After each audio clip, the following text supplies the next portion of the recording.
Well, there's one of the first signs of spring, the spring peeper. I suppose most people, that's the first frog they hear because there are more of them. They sing in all kinds of different bodies of water. Do they sing up onto the shore as well? Well, they usually in some little bits of old grass along the edge of the water, but you have to be awful careful if you're going to see any. I know I've tried to find them in the grass, and you go to where the sound is and the frog is somewhere else. Well, usually they stop singing entirely when you begin to splash in the water. You have to stand there and just wait before they'll begin singing again. They must be very tiny if you can't find them. Well, they're only about a half an inch long, but when they sing, you'll see the great big bulge in their throat. They have a great big air sac they puff out. And how do they make such a powerful noise with such a small apparatus? Well, it's not so small compared to the body because this air sac is really quite large, but the air moves back and forth over their voice box, so they don't have to take it in from the outside.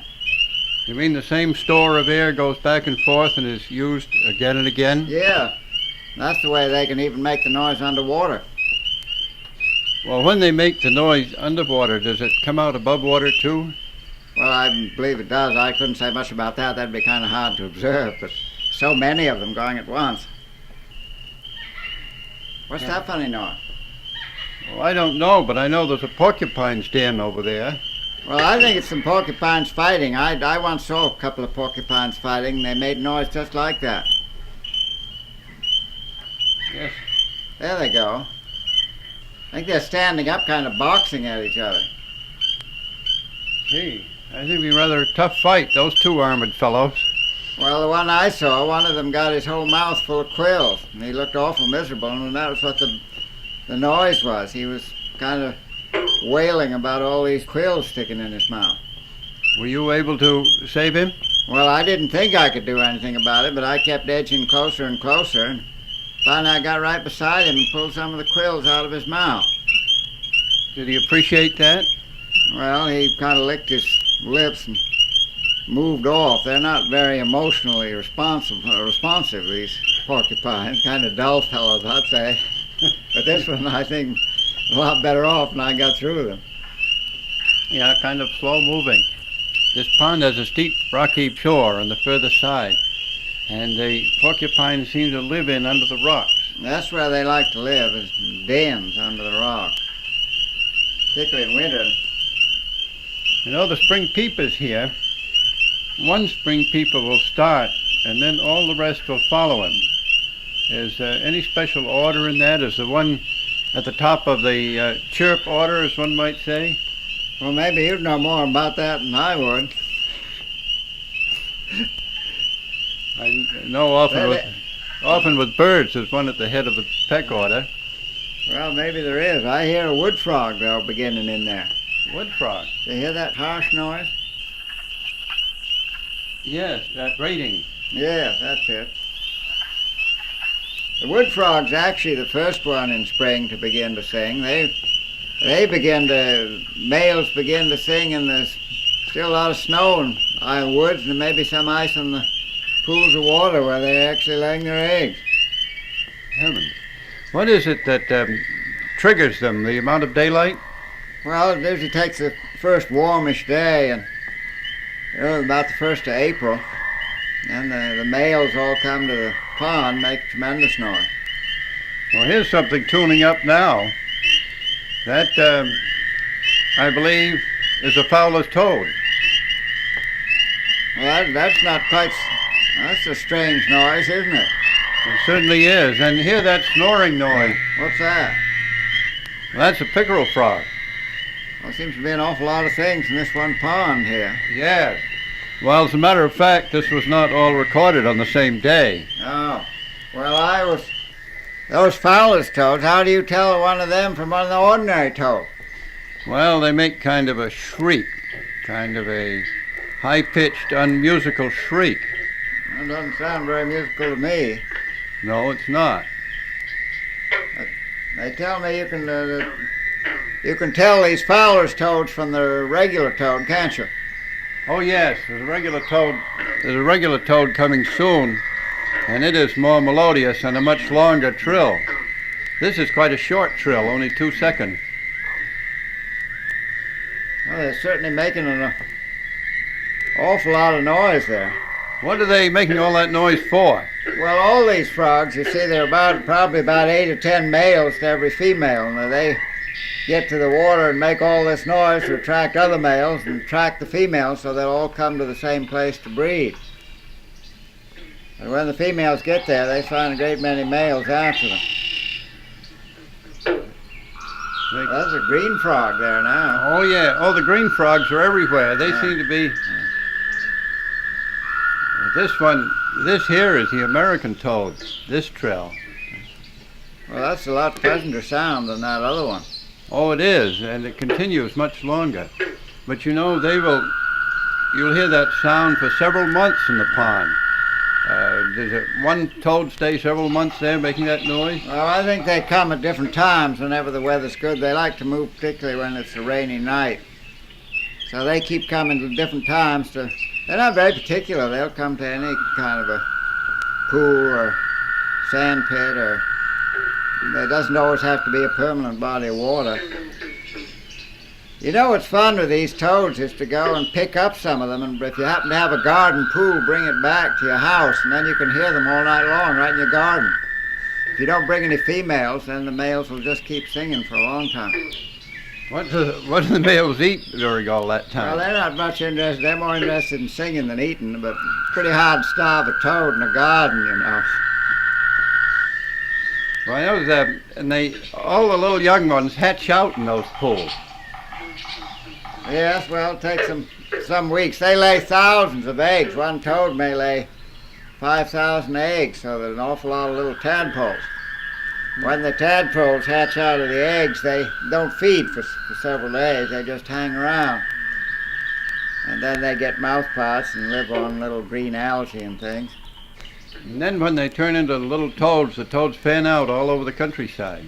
Yes, there's an awful lot of them will move out of the water and be along the shore. They're just like little insects almost. They're so small when they come out. Yes, if you mow your grass when they're coming out, you get hundreds of them. And now there are quite a few green frogs in there. Yes, the green frogs seem to be everywhere all season. Well, they're a nice frog because they make a pleasant sort of banjo note. They sound like plucking the string of a banjo. They're a lot of fun to have in a garden pool too, because they'll often stay in a small pool, and you can hear this all summer. Well, at least half the summer they still make it. If they lay their eggs on the water, you can see them floating on the surface of the water. Really, when we think in New England of a frog, it's the green frog almost universally. You connect with the name. It's spread almost everywhere, isn't it? Yes, you not only find it in ponds, but it also may be in brooks, and then it hops around through meadows. Often will go quite a ways from water on wet weather and wet days. But there's another one here now. You listen a minute. Hear that? Well, that's a wonderful sound. That's the bullfrog.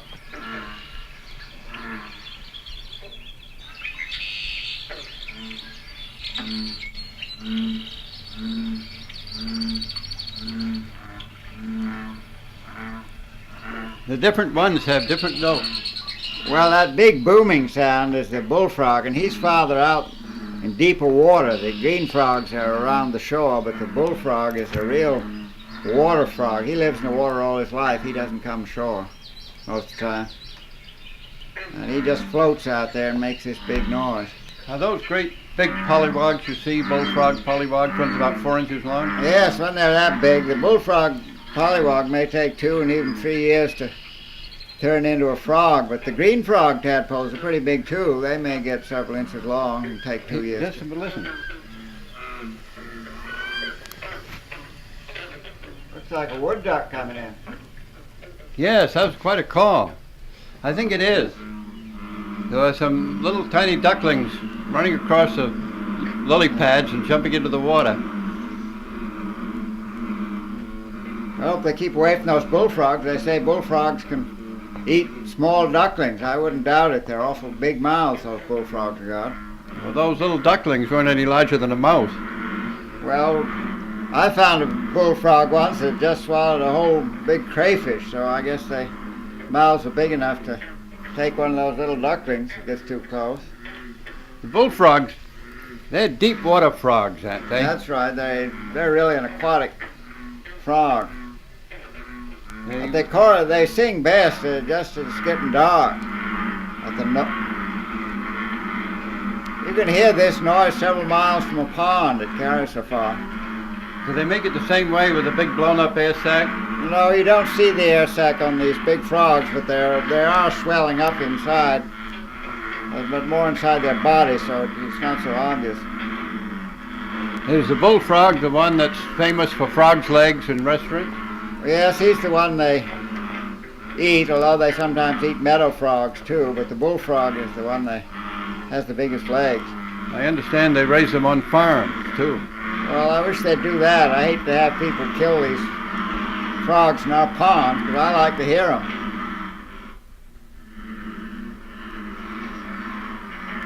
How many frogs do you imagine there are there? You hear a great many different notes together. Well, I think they're spaced out. They kind of have territories in the pond. But there are just so many of them around the pond, they all kind of make so much noise, they all kind of run in together. You mean each bullfrog has a territory just the way birds do? Well, that's what I'm told, and the way you see them out there, I believe it. Well, it's about the most melodious sound there is.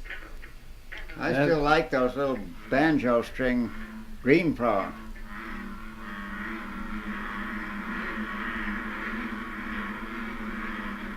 You remember when we used to go fishing horn pouting out there on Great Hill Pond? Oh, yeah. Well, we went out with just an old flat-bottom boat and a kerosene lantern. Right. You remember in the dark when we were catching hornpout, how those frogs used to sing? Yeah. Those bullfrogs. Oh, yes. It just made the whole night come to life. It was wonderful. Yeah, well, there was a lot of life there with all them mosquitoes and things, too, but right there in the dark nights, you know, the bullfrogs make an awful racket.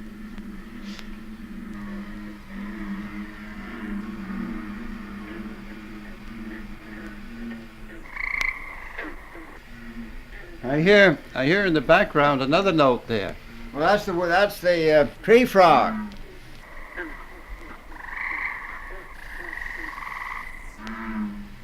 Well, they sing only at night, the tree frog?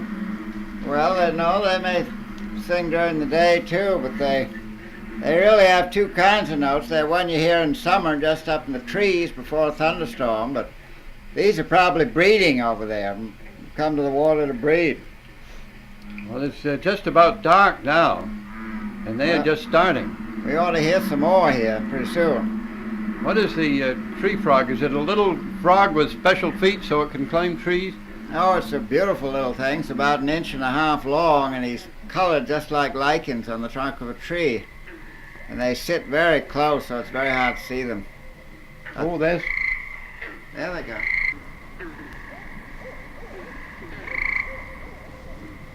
Hear that barred owl? I'd like to call them when I was a boy. I'm going to call him, see if he'll answer. Woo, woo, woo, woo. Woo, woo, woo, woo. Think he'll answer? I think he will.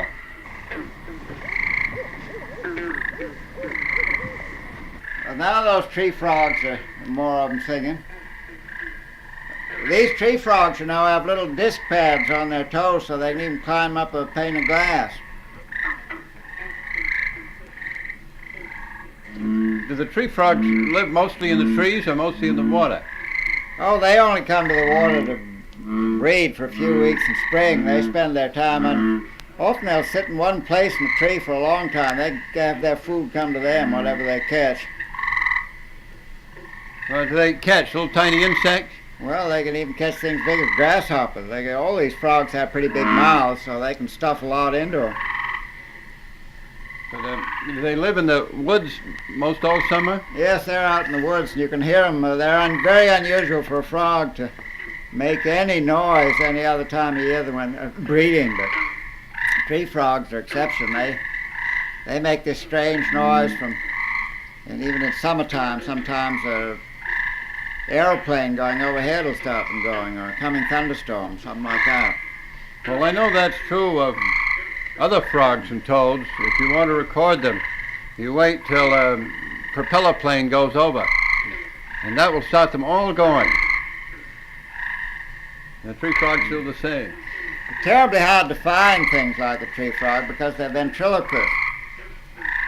You go just where you hear the noise coming from, and then you find that it's some other place. How does that work anyway? Is it a protective system of nature? Well, I think it must be a protective system because they make an awful lot of noise, and they're pretty helpless. They'd be exposed to all sorts of predators if they didn't do that. Do they favor any particular kind of wood? Well, just that I think, no, they don't. I usually find them in hardwoods, damp woods. Not so much in pine woods. Well, don't happen to find them there. Their color is more the color of gray bark and lichens, but they can change it quite a bit from light to dark. Do they keep that up all night long? Oh no, only when they're breeding and about to lay their eggs. There's the barred owl again. Well, I guess time we went.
Mm-hmm.